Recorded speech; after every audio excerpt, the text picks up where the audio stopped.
Good afternoon students. आज हम करवाने जा रहे हैं एप्लीकेशंस ऑन डायमेंशनल एनालिसिस। अभी तक आप लोगों ने वहां पर अभी डायमेंशंस पढ़े हैं और चेक की हैं डायमेंशंस किसी फिजिकल क्वांटिटी। ठीक है, आज हम क्या करेंगे, आज आपको हम डिराइव करके बताएंगे डायमेंशनल एनालिसिस को यूज करके हम किसी क्वांटिटी का, किसी फिजिकल क्वांटिटी का डायमेंशनल एनालिसिस को यूज करके हम उसका फॉर्मूला इन्वेंट करेंगे। ठीक है, तो जैसे आज का हमारा क्वेश्चन क्या है, आज के हमारे क्वेश्चन में क्या दिया गया है, आज का जो क्वेश्चन है उसमें हमें ये बताया गया है कि आप लोगों को क्या करना है।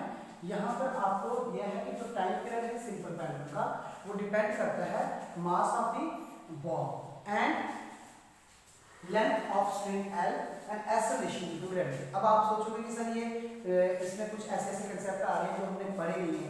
जैसे आपने सिंपल पेंडुलम नहीं ना पढ़ा होगा सिंपल पेंडुलम, तो simple pendulum actually last chapter है, 10th चैप्टर है हमारा फिजिक्स में। एक्चुअली होता क्या है simple pendulum? It is a heavy point mass suspended with a weightless and inextensible string from a rigid spool such that it can oscillate to and fro about its mean position. mean position you should know, mean position जहां से इधर से आपने pendulum clock देखी होगी, उसमें जो pendulum है वो क्या करता है, टू एंड फ्रो मूव करता है, टू एंड फ्रो आगे पीछे। ठीक है, विदाउट फ्रिक्शन, तो उसको हम सिंपल पेंडुलम कहते हैं।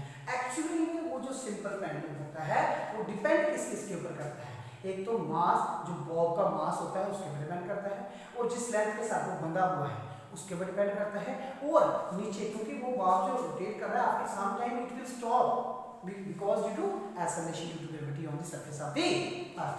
तो आज हम इस क्वेश्चन के ऊपर फॉर्मूला इन्वेंट करेंगे, dimensionally derive by dimension formula for time period. आज फिजिकल क्वांटिटी हमारे पास टाइम पीरियड है, उसके लिए हम डायमेंशनल फॉर्मूला इन्वेंट करने जा रहे हैं। सो देखिए कैसे करेंगे, अकॉर्डिंग टू क्वेश्चन।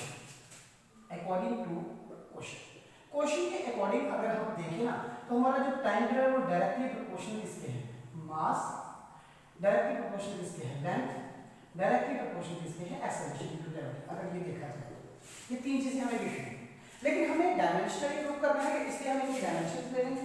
हम इसको लिखेंगे कि it is directly proportional to mass length and time. इसकी डायमेंशंस ले लेंगे। अगर आप यहां लीजिए A B और C, हमने A B C क्या लेंगे, डायमेंशंस ले लेंगे। अब इस प्रोपोर्शनलिटी के साइन को खत्म करने के लिए हम लगाते हैं, और जो लगाओगे वो डायमेंशन लेस क्वांटिटी होगी और कांस्टेंट क्वांटिटी होगी। यहाँ पे कोई नंबर होगा, time period is equal to ये आएगा K M A L B G C। अब हम लेंगे left hand side dimension.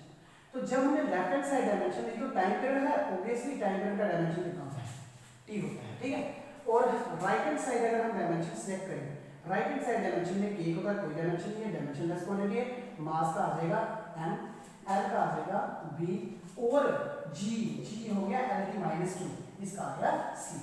Acceleration to gravity, acceleration के डायमेंशंस क्या होते हैं, m0 l1 t-2। ये हमने ऑलरेडी आप लोगों को एक्सप्लेन किया गया है। ठीक है, तो अब हम यहाँ पर क्या करेंगे, यहाँ पे आ गया m e, चलो जी ठीक है, यहाँ पे l e भी आ गया। ठीक है, l की पावर कितनी आएगी c, ठीक है, और t की पावर -2 c। बेसिक सेम दोनों पावर्स को ऐड कर लीजिए, m a l b plus c आ जाएगा और t की power -2 c।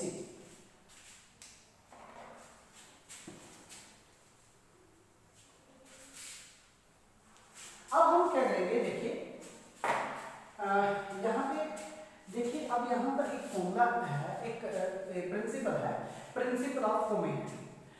Principal of homogeneity states है, अगर आप लोगों के पास दो फिजिकल क्वांटिटीज हैं, लेफ्ट हैंड साइड में है, मतलब एक ही फिजिकल क्वांटिटी है, उसकी लेफ्ट हैंड साइड डायमेंशन और राइट हैंड साइड डायमेंशन अगर कोइंसाइड कर जाते हैं आपस में, तो तभी तो वो फिजिकल क्वांटिटी सस्टेन है, जब वो वैलिड है। ठीक है, तो वहां पर उनकी लेफ्ट हैंड साइड डायमेंशन और राइट हैंड साइड डायमेंशंस क्या होंगी, इक्वल होंगी according to principle of homogeneity. तो यहाँ पर हम क्या करेंगे, यहाँ पर हम करेंगे as per according to principle of homogeneity we have, according to principle of homogeneity हमारे पास क्या होगा, A इज इक्वल टू कितना होगा, A इज इक्वल टू हमारे पास 0 होगा, B प्लस C इज 0 होगा, और -2C इज इक्वल टू 1 होगा। तो बहुत क्लियर है, C इज इक्वल टू -1/2 आ गया। जब हम C यहाँ पर करेंगे तो क्या होगा, B minus C is equal to 0, तो b सर प्लस है ना, b minus 1/2 is equal to 0, b कितना मिल जाएगा 1/2, b की वैल्यू कितनी हो जाएगी 1/2। अब इन दोनों वैल्यूज को हमने कहाँ पुट करना है, हम दोनों की दोनों वैल्यूज को हम पुट करेंगे इस इक्वेशन में, इस इक्वेशन को फर्स्ट मान लेना, ठीक है। Put a and b in equation first में, हम फर्स्ट में पुट करेंगे तो टाइम में कितना मिल जाएगा k m की पावर 0 l की power b, what is b 1/2 and g की पावर -1/2। ये क्लियरेंस हो रही है, आप लोगों को समझ आ रहा है कि क्या किया हमने। सबसे पहले हमने हमारे पास जो क्वेश्चन था उसके अकॉर्डिंग हमने फॉर्मूला बनाया, फॉर्मूला बनाने के बाद हमने क्या किया, हमने यहाँ पर क्या किया, left hand side dimension check किए, left hand side dimension check किए, फिर हमने right hand side dimension check किए। तो according to principle of humanity dimensions are equal on left hand right, dimensions equal आ गए। यहाँ से एबीसी की वैल्यू मिली, जब हमें एबीसी की वैल्यू मिली तो हमने क्या किया, हमने यहाँ पर वैल्यूज को पुट कर दिया इक्वेशन फर्स्ट में। अब देखिए